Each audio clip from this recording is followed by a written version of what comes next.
Je veux arrêter les énergies renouvelables parce que ce que vous appelez énergie renouvelable n'est pas propre et n'est pas renouvelable. Mais moi je suis écologiste, mais écologiste raisonnable. Vous êtes climato-sceptique? Je suis absolument pas climato-sceptique. L'écologisme d'extrême droite aujourd'hui a un nombreux traits communs avec l'idéologie fasciste du XXe siècle. Ce que nous proposons, nous, par opposition à la mondialisation libérale, sauvage, dérégulée, c'est le patriotisme économique. L'une des principales manifestations de l'écofascisme, c'est l'éco-bordering. Il s'agit d'une forme de rhétorique qui assimile la protection de l'environnement à la fermeture des frontières. Il faut retrouver la maîtrise de nos frontières. Il faut suspendre immédiatement Schengen. Jama est une réfugiée climatique. Et comme elle, des milliers d'agriculteurs et d'éleveurs de la région ont été chassés de leurs terres par la sécheresse. Il faut arrêter l'immigration. Une décarbonisation politiquement neutre, c'est Tesla, c'est Elon Musk. Et on n'a pas besoin de ça. Bonjour, je suis Francesca Santolini, une journaliste italienne. Je travaille pour La Stampa et je m'occupe d'environnement.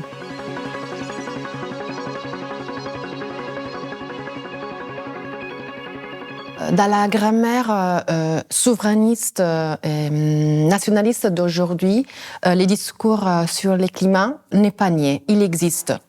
Mais c'est un discours qui plie l'écologie à l'identitarisme et à la peur de l'ennemi. Il y a deux grandes menaces qui planent aujourd'hui sur la France et qui sont décidées à Bruxelles. Le pacte pour les migrations, qui prévoit d'accélérer la submersion migratoire en Europe, et le pacte vert, qui précisément entraîne les conditions d'une décroissance de l'Europe. Donc l'écologie, oui. L'écologie punitive, non. Aujourd'hui, on assiste à une sorte d'instrumentalisation du discours climatique, voire d'une appropriation indue du discours climatique. C'est-à-dire qu'il n'y a pas un véritable intérêt dans les politiques de l'environnement.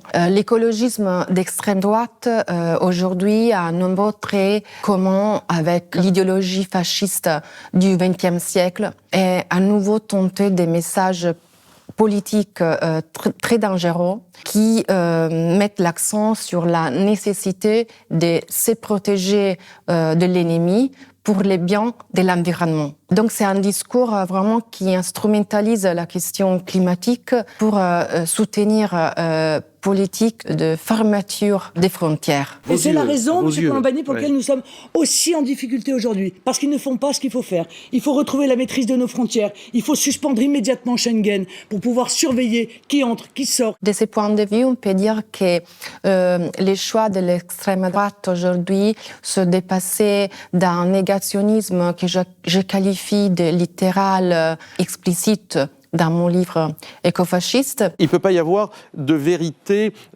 incontestée ou incontestable. Mais en fait, il peut y avoir des grandes orientations. Donc pour vous, on peut être négationniste il ne faut pas prendre des mots comme ça. À une forme de négationnisme qui est beaucoup plus raffinée. L'écologie a été prise en otage par l'extrême gauche. Les Verts, c'est l'extrême gauche. Bon. Et ils ont, on le voit avec Sandrine Rousseau, on le voit bien. Ils se servent de l'écologie, du danger écologique réel. Ils se servent de cela pour abattre le capitalisme et la France. L'extrême droite, aujourd'hui, admet l'existence de la crise climatique, d'un problème environnemental, mais c'est encore plus dangereux, ce message politique, parce que la qualité du débat démocratique empathie, les électeurs deviennent la cible de messages politiques manipulés, et aussi les discours scientifiques est compromis. Parce que contribuant à la diffusion des fake news qui ont désormais pris les traits d'une véritable guerre culturelle.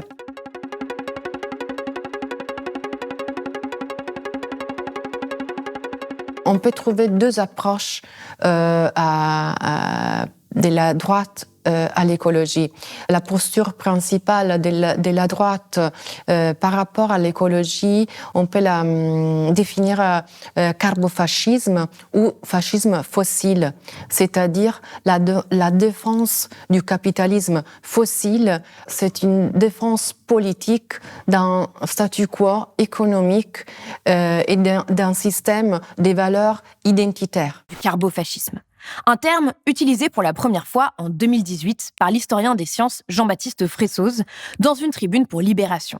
Il y affirmait alors « L'essor des droits durs fait aussi peser une menace sur la lutte contre le réchauffement climatique et la défense de l'environnement ».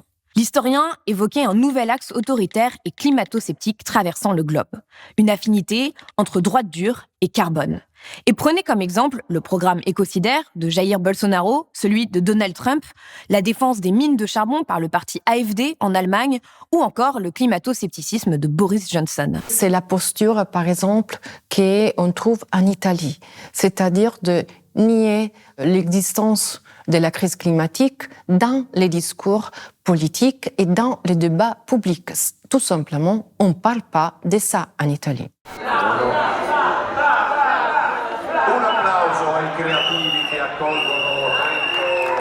Aujourd'hui, on peut définir l'écofascisme comme une sorte de laboratoire où l'extrême droite s'est mise en jour par rapport au sujet de l'écologie. L'écofascisme, aujourd'hui, est un phénomène marginal. L'écofascisme, c'est un phénomène complexe, disons. C'est une petite nuance de l'extrême droite. C'est-à-dire que l'écologie oblige les familles politiques à s'adapter, à trouver des narrations pour raconter l'écologie, aujourd'hui la crise climatique. Pourquoi on doit considérer une question ouverte l'écofascisme? Parce que le capitalisme fossile est en crise et il le sera de plus en plus. Et sera de plus en plus difficile de défendre le capitalisme fossile parce qu'on est en train de s'apercevoir des coûts cachés du capitalisme aujourd'hui. On pourrait avoir des dérives autoritaires pour défendre le capitalisme fossile. Et ce dérive autoritaire, notamment, on peut le voir dans l'écofascisme. Par exemple, on peut le placer dans les contextes plus larges de la montée des nationalismes en Europe et aux États-Unis. Et on le retrouve dans des déclarations politiques de certains partis politiques d'extrême droite, comme AfD en Allemagne, comme Vox en Espagne, comme le Rassemblement national en France. L'une des principales manifestations de l'écofascisme, c'est l'éco-bordering, qu'on peut traduire éco-frontière. Il s'agit d'une forme de rhétorique qui assimile la protection de l'environnement à la fermeture des frontières. Le modèle économique, il fait du mal non seulement aux travailleurs et au peuple français, mais aussi à la planète parce qu'il est aussi responsable et qu'il menace aussi comme émetteur de gaz à effet de serre le vivant sur la planète. Ce que nous proposons, nous, pour aller à l'essentiel, c'est une véritable rupture avec ce modèle. Ce que nous proposons, nous, par opposition à la mondialisation libérale, sauvage, dérégulée, c'est le localisme, c'est les circuits courts, c'est le patriotisme économique. Selon cette vision déformée, les migrants sont considérés comme une menace pour les ressources et l'intégrité de l'environnement local et la fermeture des frontières est présentée comme une forme de protection de l'environnement. En substance, l'éco-bordering présente la crise climatique comme une conséquence de l'immigration, en particulier en provenance du Sud, inversant ainsi la relation des causes à effet entre la migration et le changement climatique. dad abaari halkan keentay xoolihii uun ka madheen un baan nahay dad iyago iska lugaynaya dee maahe qofna meeshiisa asaasiisa noloshiisa miyuu kaba tegi kara. L'objectif est clair. Générer un sentiment nationaliste et réactionnaire au nom de la protection de l'environnement en ignorant la relation entre les climats et les modèles de développement de l'économie mondiale. En ignorant cette relation, l'éco-bordering sert à camoufler la dynamique du modèle capitaliste pour tenter de défendre politiquement les statu quo économiques. Un exemple d'éco-bordering dans les déclarations de Marine Le Pen. L'environnementalisme est l'enfant naturel du patriotisme parce qu'il est l'enfant naturel de l'enracinement. Les frontières sont les plus grands alliés de l'environnement. C'est par elles que nous sauverons la planète.